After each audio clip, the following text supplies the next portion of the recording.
Praise the lord. ఈ దినము కొరకు సిద్ధపరచబడిన దేవుని వాక్యం చదువుకుందాం. శ్రద్ధగా ఆలకించగలరని మనవి. పేతురు రాసిన మొదటి పత్రిక 3వ అధ్యాయము 14వ వచనం చదువుకుందాం. మీరొకవేళ నీతి నిమిత్తము శ్రమపడినను మీరు ధన్యులే. వారి బెదిరింపునకు భయపడకుడి, కలవరపడకుడి. ప్రభునందు ప్రియులారా, ముందుగా మీకు హృదయపూర్వక వందనములు తెలియజేస్తున్నాను. ప్రభు యొక్క శిష్యులు, అపోస్తలుడుగా పేరుగాంచినటువంటి పేతురు భక్తుడు క్రీస్తుని వెంబడించి క్రీస్తుతో 3 సంవత్సరముల పైచిలుకు సన్నిహిత సహవాసం కలిగి ప్రభు ఏమిటో తెలిసినటువంటి వ్యక్తిగా, ప్రభు యొక్క భక్తి ఎంత గొప్పదో గ్రహించినటువంటి వ్యక్తిగా ఈ మాటలు రాస్తున్నాడు. మీరు ఒకవేళ నీతి నిమిత్తము శ్రమపడినను మీరు ధన్యులే. శ్రమ క్రైస్తవునికి సహజం. ఒకవేళ అన్నాడు, ఇన్ కేస్, పర్హాప్స్, జరగవచ్చు, కానీ జరుగుతుంది. శ్రమ పడవచ్చు, కానీ దేనికోసమట? నీతి నిమిత్తము శ్రమ పడితే. ఇక్కడ నీతి అనగా అర్థము దేవుడు, దైవస్థానం. దేవుని కొరకు శ్రమ పడినట్లయితే మీరు ధన్యులు. ఇక్కడ మీరు గ్రహించాల్సిన విషయం ఏంటో తెలుసా అండి?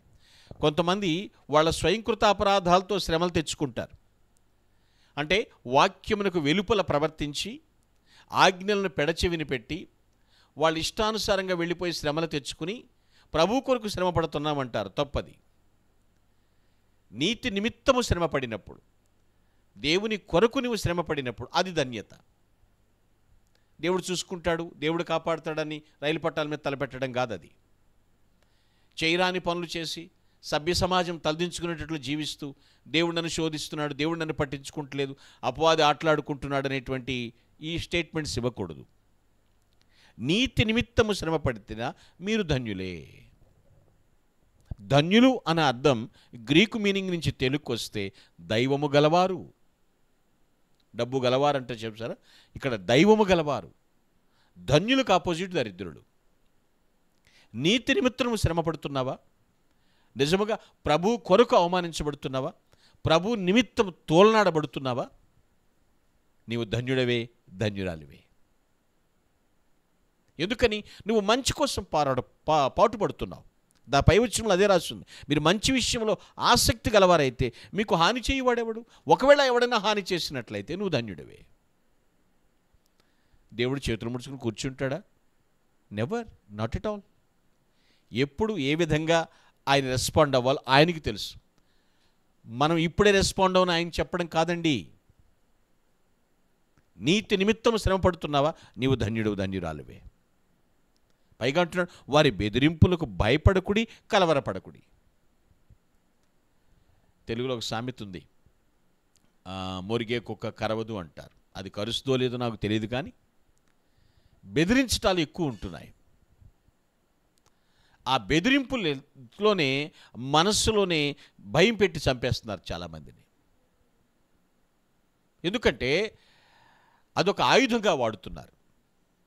భయాన్ని, ఆ ఫియర్, ఆ షివరింగ్, బెదిరించటం, బ్లాక్మెయిల్ చేయటం, ఫ్యామిలీస్ని అడ్డం పెట్టడం, రకరకాలుగా. ఈ మధ్యన ఫొటోస్ మాఫింగ్ చేయటం, బ్లాక్మెయిల్, రకరకాలుగా వింటున్నాం కదా న్యూస్. మనం నీతి నిమిత్తం నువ్వు శ్రమ పడినట్లయితే నువ్వు ధన్యులు. బెదిరింపులకు భయపడకుడి, కలవరపడకుడి. కలవరాలు వస్తుంటే తెలుసు కదండి, నిద్రలో కలవరింతలు వస్తుంటాయి. ఏదో పాడుకలు వచ్చింది, పీడకలు వచ్చింది, చీడకలు వచ్చింది, రకరకాలుగా మాట్లాడతారు. కలవరపడద్దు, ఏమరపాటుకు ఉండొద్దు, ఆత్మలో మెలకువగా ఉండు. నువ్వు చేసే భక్తిని కంటిన్యూ చేస్తూ ఉండు. ఆయన అసమర్థుడు కాదు, ఆయన చేతకాని వాడు కాదండి. నీతి నిమిత్తము శ్రమ పడినట్లయితే ధన్యుడు. ఎంతమంది ప్రభు నిమిత్తం పాటుపడ్డారు. బైబిల్ గ్రంథంలో క్రైస్తవుల్లో మొట్టమొదటి హతసాక్షి స్టెఫెన్ అని చెప్పిన ఆ తర్వాత ఎంతమంది దేవుని కొరకు హతసాక్షులు అయ్యారు. పేతురైతే తలక్రిందులుగా సిలువేయించుకున్నాడు. ప్రియులారా, దేవుడు మన ప్రాణం తీసుకునేవాడు కాడు. ఇది గ్రహించాలి, ఈ విషయాన్ని అర్థం చేసుకోవాలి. అందుకే అంటాడు, శ్రమపడుట నాకు మేలాయను అన్నాడు భక్తుడు. అంటే శ్రమ పడటం మేలైందా? చేజేతులారా తప్పు చేసి కాదండి, నీతి నిమిత్తము దేవుని కొరకు శ్రమపడుట మనకు మేలాయను. అక్కడ ఇన్సల్ట్ ఫీల్ కాకూడదు.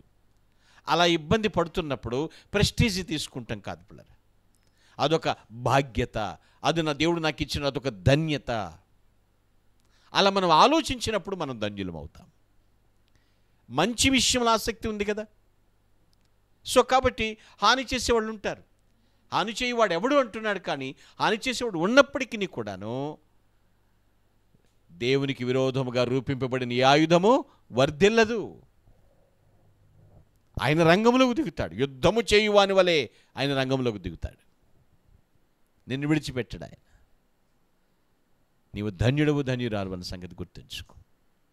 దేవుని కొరకు నిలబడి నీ సెల్ఫ్ ఇమేజ్ కోసం, నీ ప్రెస్టేజ్ కోసం చేయకూడని పని చేసి ఇబ్బందులు పడిపోయి దేవుని మీద నింద వేయకూడదు.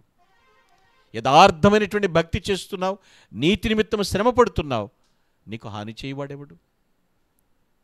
బెదిరింపులు కాదు, హెచ్చరికలు కాదు పిల్లలు. వాక్యం నిన్ను హెచ్చరిస్తుంది. భయపడద్దు, కలవరపడద్దు. దేవుడు మనతో ఉన్నాడు, మనలో ఉన్నాడు, మన ద్వారా పనిచేస్తున్నాడు. ఆయన పేరు ఇమ్మాన్యుయేల్, సదాకాలము తోడి ఉన్నటువంటి దేవుడు. ఆయన ద్వారా ధన్యులు అని పిలిపించుకుందుముగాక. ఆమేన్. Please all of close your eyes. I will pray for you. మహిమాన్వితుడా, మహోన్నతుడా, నీకు స్తోత్రములు.